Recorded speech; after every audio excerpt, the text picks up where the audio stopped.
മുഖ്യമന്ത്രി സ്ഥാനത്തേക്ക് K C. വേണുഗോപാലിന് Christian Hindu മതവിഭാഗങ്ങളിൽ നിന്നും ശക്തമായ പിന്തുണ. പുറത്തുവരുന്ന ഏറ്റവും പുതിയ ബ്രേക്കിംഗ് റിപ്പോർട്ട് ഇങ്ങനെയാണ് സൂചിപ്പിക്കുന്നത്. വെള്ളാപ്പള്ളി നടേശനും NSS നേതാക്കളുമായി കെ.സി. വേണുഗോപാൽ ചർച്ച നടത്തി. കൂടാതെ സിറോ മലബാർ സഭയുടെ തലവന്മാരുമായി നിരവധി തവണ കെ.സി. വേണുഗോപാൽ സംസാരിച്ചു. ഹിന്ദു ക്രിസ്ത്യൻ സമുദായത്തിന്റെ ആശങ്കയാണ് മത നേതാക്കളുമായി കെ.സിയുമായി പങ്കുവച്ചത്. മുസ്ലിം ലീഗ് 10 വർഷത്തിന് ശേഷം കേരളത്തിന്റെ ഭരണത്തിലേക്ക് വരികയാണ്. 10 വർഷം മുമ്പുള്ള കേരളത്തിന്റെ മതരാഷ്ട്രീയ സംവിധാനവും സമൂഹവും അല്ല ഇന്ന്. BJP ശക്തമായി മറുവശത്ത് BJPയെ എതിർക്കാൻ മുസ്ലിം ലീഗും ശക്തമായി തന്നെയുണ്ട്. മുസ്ലിം സംഘടനകൾ ശക്തമായി എന്ന് മാത്രമല്ല PFI എന്ന ഭീകര സംഘടന വരെ BJPയെ തളയ്ക്കാനുണ്ടായി. സാമുദായിക അന്തരീക്ഷത്തിലേക്ക് മുസ്ലിം ലീഗിന്റെ ഭരണം വരുമ്പോൾ ആശങ്ക ഉണ്ട് എന്നും മതേതര നിലപാടിൽ സംശയം ഉണ്ടെന്നും മത നേതാക്കൾ കെ.സിയോട് ഉന്നയിച്ചു. KM ഷാജിയുടെ ഭരണം കിട്ടിയാൽ ലീഗ് ചെയ്യാൻ പോകുന്ന പ്രസംഗം വരെ ക്രിസ്ത്യൻ ഹിന്ദു സമുദായ നേതാക്കൾ ഉന്നയിച്ചിട്ടുണ്ട്. VD സതീശനേക്കാൾ ക്രിസ്ത്യൻ ഹിന്ദു സമുദായ നേതാക്കൾക്ക് കെ.സി. വേണുഗോപാലാണ് പ്രതീക്ഷയെന്നും നിലപാട് അറിയിച്ചുവെന്നാണ് ലഭിക്കുന്ന വിവരം.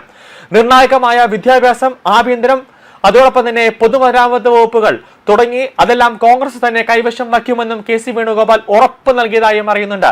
എന്തായാലും മുസ്ലിം ലീഗിനെതിരെയുള്ള ക്രിസ്ത്യൻ ഹിന്ദു സമുദായത്തിന്റെ ആശങ്കകൾ പരിഹരിക്കുമെന്നും കെ.സി. ഉറപ്പ് നൽകിയത്രേ.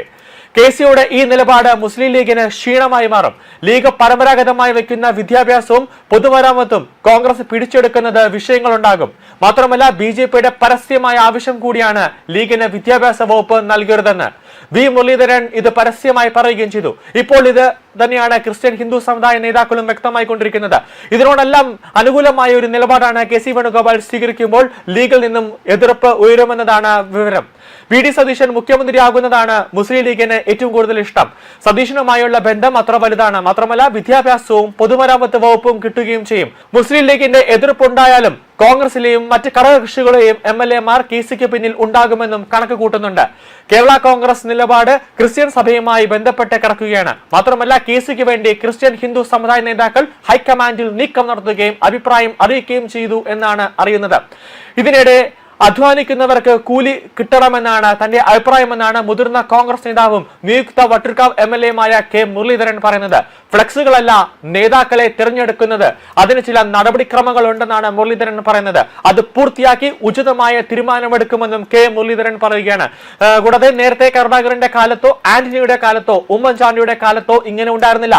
പക്ഷേ തലമുറ മാറ്റം ഉണ്ടാകുമ്പോൾ വരുന്ന ചില ആശയക്കുഴപ്പം മാത്രമാണ് ഇപ്പോൾ ഉണ്ടാകുന്നതെന്നാണ് മുരളീധരൻ പറയുന്നത്. അത് പെട്ടെന്ന് പരിഹരിക്കുമെന്നാണ് വട്ടിയൂർക്കാവ് നിയുക്ത MLA പറയുന്നത്.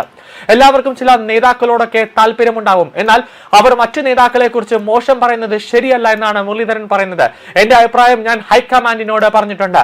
പലയിടങ്ങളിലും VD സതീശന് അനുകൂലമായ പ്രകടനങ്ങളും മറ്റും എല്ലാം ഞാൻ കാണുന്നുണ്ട്. അതൊന്നും നേതാക്കൾ അറിഞ്ഞുകൊണ്ടല്ല എന്നും ഓരോരുത്തരും അവരുടെ താല്പര്യം പ്രകടിപ്പിക്കുന്നതാണെന്നും മുരളീധരൻ പറയുകയാണ്.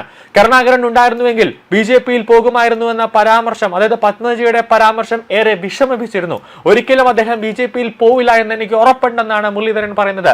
ഞങ്ങൾ കോൺഗ്രസ് വിട്ടപ്പോഴും ഇന്ദിരയുടെ പേര് പറഞ്ഞാണ് പോയതെന്ന് മുരളീധരൻ ഓർമ്മിപ്പിച്ചു.